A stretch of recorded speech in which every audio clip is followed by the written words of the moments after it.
Today is the first video in a 3-part series called How to Be Okay When the World Feels Anything But. Before I get into all of that, just a quick note about the artwork. Because this is a dedicated play session, which if you don't know what that is, you can go back to the first video I ever posted. But because this painting is evolving and changing so much, there's a lot of moments in this artwork and many that I've done where I love an earlier version and I'm planning on making a digital print of a few earlier versions and even some small sections of the painting in earlier versions. So if you happen to really love it at one point, just leave in the comments the timestamp. And I will take that into account when I'm making all these digital prints. So anyway, I am going to be working with some glow-in-the-dark moments today, and I'll show you what that looks like at the end. I've done this in my artwork for years, and I have a lot of fun playing with black lights and glow-in-the-dark. So while you watch me play with paint and make all kinds of mistakes and then use them creatively, we're going to talk about something that is very important to me and close to my heart. How to be okay when the world feels anything but. I don't mean that lightly. There was a time in my life when just listening to the news or even thinking about the state of the world felt paralyzing. I'd spiral into depression and anxiety just from trying to stay informed. But over time, through a lot of practice and inner work, I did find my way through. So if this is at all relatable to you, I want to tell you exactly what I did and how I did it. For a while, it was so bad I even had to stop watching, listening to, or reading the news completely. I really just couldn't handle it. But little by little, through a handful of simple practices and some deep internal work, I learned how to actually be present with reality, with everything that was going on, without letting it drag me down. So I believe in doing so, I also became more helpful to everyone else around me, especially my family. And that's one of the reasons that we'll get to in a little while of not just how to be okay when the world feels like it's exploding, but why you should be okay. So let's talk a little bit about how we're supposed to function, create, even care for others when the world feels so scary and unstable at times. It is possible. Before I say anything else, it is possible to do both. It's possible to be okay and to have a flourishing life and still help and alleviate the suffering in the world. In fact, those things I really believe are essential. But before we get into the how, I really do want to talk about something really important, which is the why. Why is important? Why is it okay to allow yourself to feel okay and to even thrive during these crazy and uncertain times? So I want to invite you to pause here and ask yourself a gentle but serious question. Why does it matter to you to try to be okay, even in a world that sometimes feels like it's falling apart?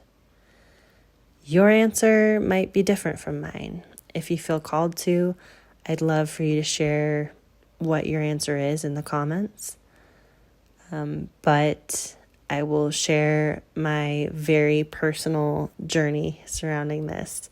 I would say for a sad portion of my life, I didn't feel like I was allowed to be happy or joyful because there was suffering happening around me and I couldn't stop it.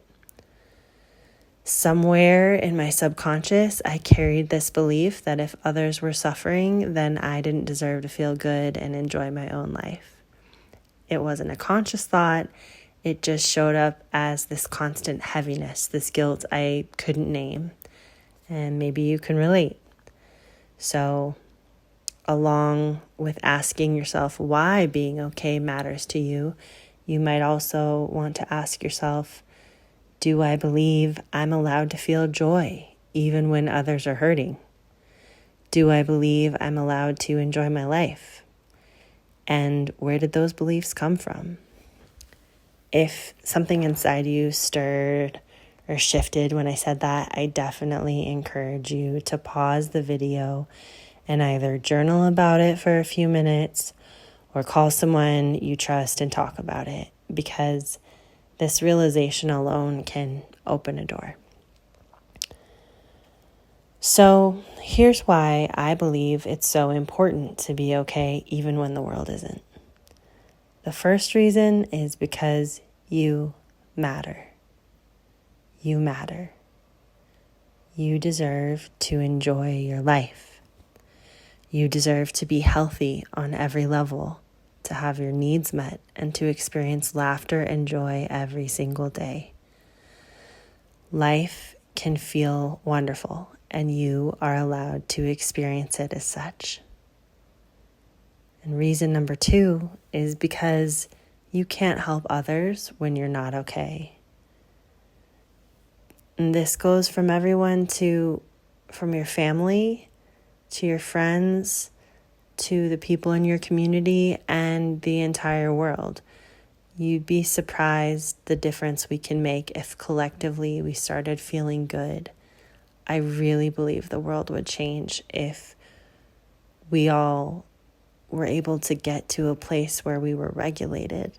And the only way that starts is with each individual. It's contagious, right? Once you start feeling okay and better than okay, that really spirals just to everyone around you. And, we've seen how quickly things can spread like a virus. Think of this as the antivirus for what plagues the world on a different kind of level. If you change you, if you help you, by doing so, you really are spreading that everywhere. When Gandhi said, be the change you want to see in the world, I don't believe that it was this kind of work of bringing suffering on ourselves. But I believe it was the work of learning to be okay. And I didn't always think that. I think that was part of the reason that I felt sad for so long, because when I heard the word be the change, I felt guilty. I felt like, I'm not being enough of a change. I'm not doing the right things. I'm not helping enough. I'm not, alleviating the suffering of others the way I want to. But as I grew older, I began to really understand what that meant. So, people who are suffering often unintentionally create more suffering just by trying to cope or escape. But when you're steady, when you've learned to stay present and soft, you can actually see what's needed around you. You can show up with clarity and with compassion. So I think the world needs more grounded, regulated, open-hearted people. I definitely think the world needs you. You have something so special to give that no one else does. What the world doesn't need is more people who are numb and people who ignore suffering. It needs people who can be present through it. And here's something I've seen. Maybe you have too. When two angry, anxious people try to solve a problem together, the gap between them and their understanding of each other usually grows. And whatever problem they're trying to solve is usually made worse. That's just my experience of it. But on the other side of that, when one person in the room is calm and steady, it can change everything. So here's what I want you to take in fully. Being okay is not selfish. It's not indulgent. It's actually your birthright. When things feel chaotic, either globally or personally, there's often a guilt around feeling joy or even around taking care of yourself. I don't know why. I hope you don't experience this, but I know I did. But the truth is, you can't pour from an empty cup. And once you learn to start filling yourself up, you'll be able to care for those around you so much easier. And this is a journey that I'm still on. I'm not always perfect at taking care of myself first, especially as a mother. I think, we've been taught to sacrifice so much and to do and to give and to do all these things. But the truth is, we are teaching our children bad habits if we don't really learn to love and care for ourselves first.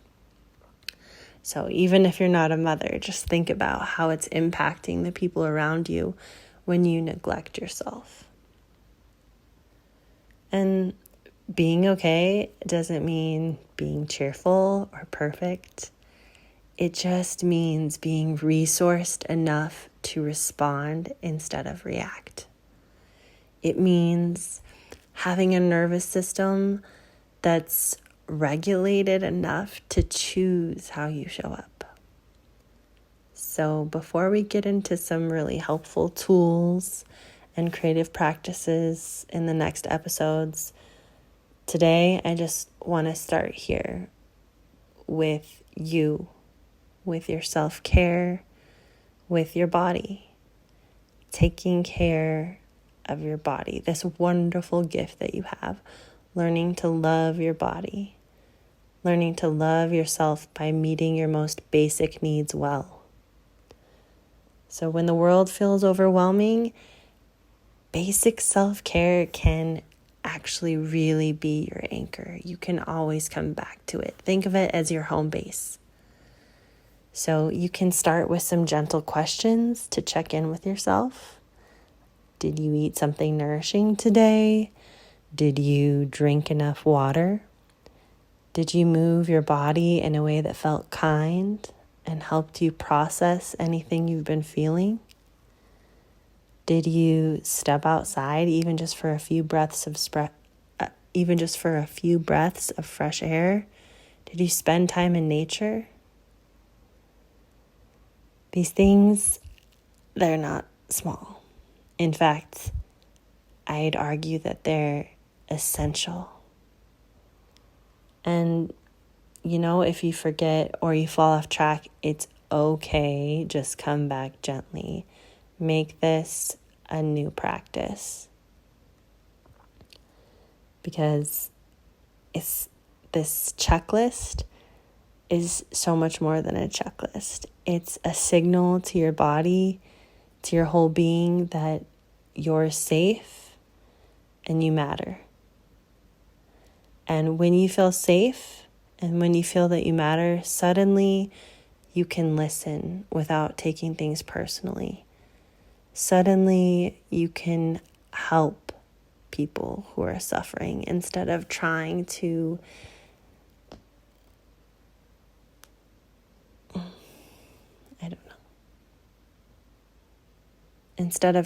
alleviate their suffering in ways that don't help at all.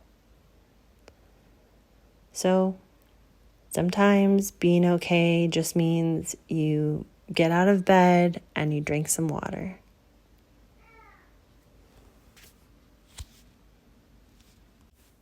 That willingness to listen to yourself, to tend to yourself, that is sacred.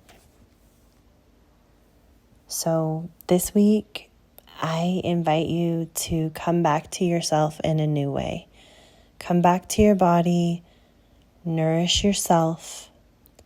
Even if you've already been doing these things, how can you do them even better, even more? In what ways have you been neglecting yourself?